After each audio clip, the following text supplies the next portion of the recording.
They said it was just a systems check. A quiet run. Low fuel, conservative settings, nothing to see. But 4 minutes after the AMR26 rolled out of the garage, everything changed. The car didn't look fast. But it didn't look normal either. And that's what started the whispers. One turn, turn 5, specifically, became the focal point of the entire paddock. Because the way the AMR26 rotated mid-corner, with almost no visible correction, no mechanical instability, and no power drop on exit, it didn't look like something built under current regulations. Adrian Newey didn't speak to the media, but according to one engineer who reviewed the raw data with him, his reaction was short, precise, and terrifying. This thing's not finished, and it's already half a second up. Half a second. On a compromised lap. In dirty air. With limited setup. That number should have been impossible. But it wasn't. Because what Newey saw in that data wasn't about setup or pace. It was about how the car behaved under load. And what he saw was something no other team had even attempted. Now, every team is watching Aston Martin. Every simulator is being reprogrammed. And every race engineer is asking the same question. What exactly did they build? Officially, nothing is wrong. Aston Martin described the AMR26's Day 4 outing as limited data collection. A low-speed, low-risk run, meant to gather temperatures, pressure readings, and basic tire behavior. They emphasized the lap wasn't representative. They said Alonso wasn't pushing. They said the car wasn't even running in full 2026 trim. And on the surface, that all seems true. No obvious pace.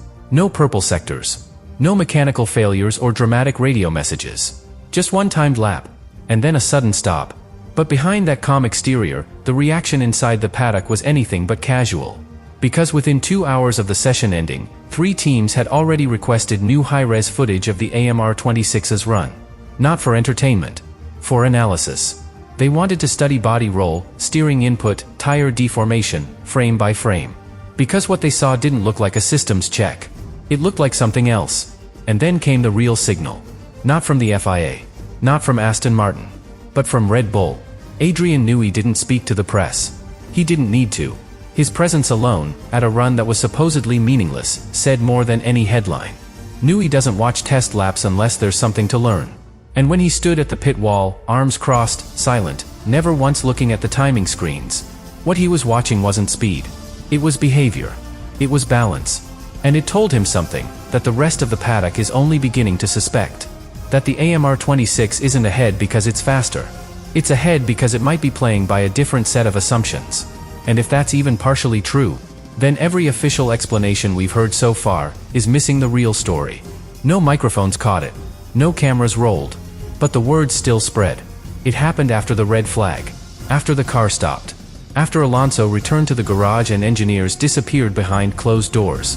According to 2 independent sources, both with direct ties to the paddock, Adrian Newey reviewed the preliminary data from the AMR26's short run. And what he said wasn't loud. But it was unforgettable. He didn't speak in absolutes. Didn't mention rules.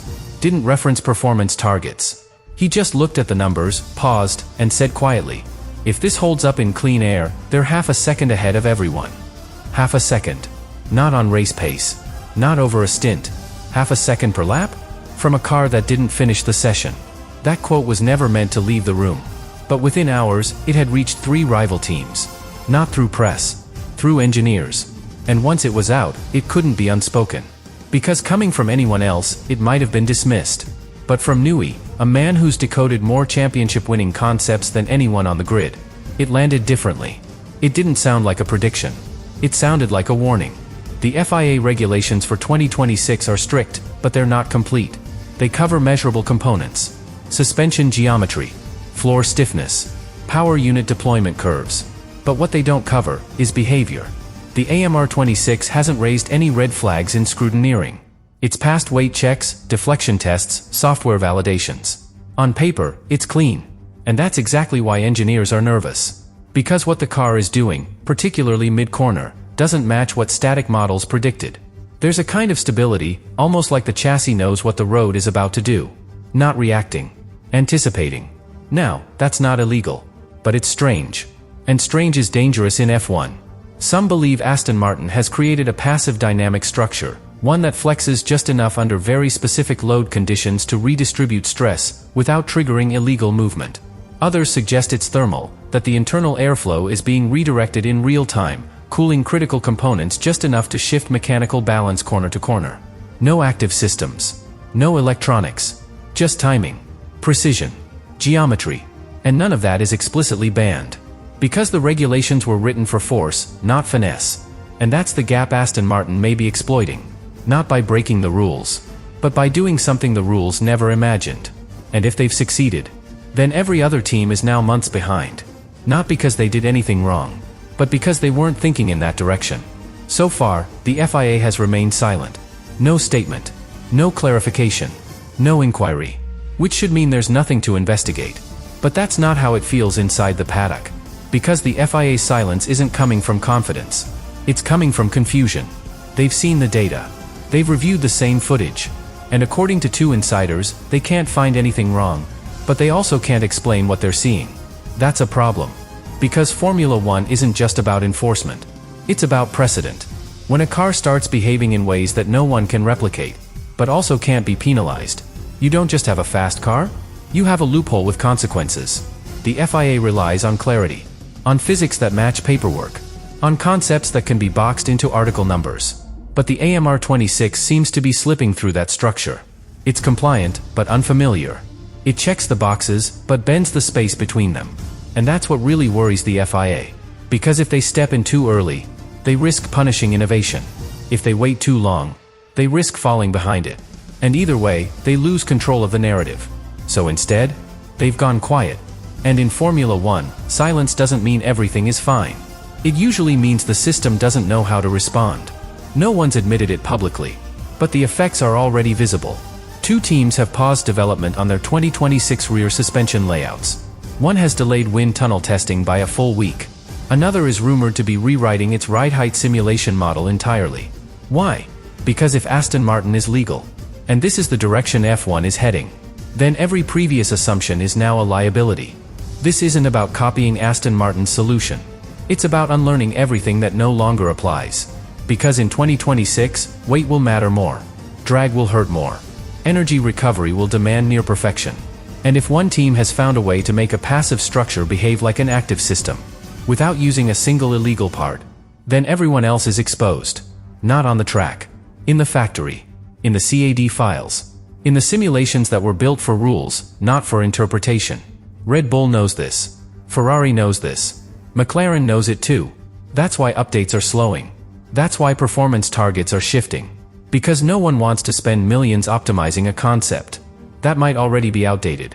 And if Aston Martin is right, if the AMR26 is as scalable as the data suggests, then they won't just be fast this year. They'll be setting the standard for the next 2. Not because of horsepower. Not because of talent. But because they redefined what the word legal could mean. The AMR26 didn't finish a full run. It didn't run in clean air. It didn't even finish the session. But it didn't need to. Because what it revealed in 1 lap, with conservative settings, extra ballast, and incomplete software, was enough to make every top team pause. Not just to analyze, but to rethink. That alone should be unsettling. Because if Aston Martin is already ahead, before pushing, before optimizing, before committing to full deployment, then what happens when they do? What happens when Alonso gets a full weekend to work with it? When the mapping is calibrated? When the car is finally allowed to stretch its legs? What happens when they arrive at the first race, not looking for validation, but with something to hide? Because if this car is what it appears to be, the start of a new design language, not just a fast chassis, then every race from here forward becomes a political minefield. One team innovating, 10 others reacting, and the FIA, caught between precedent and panic.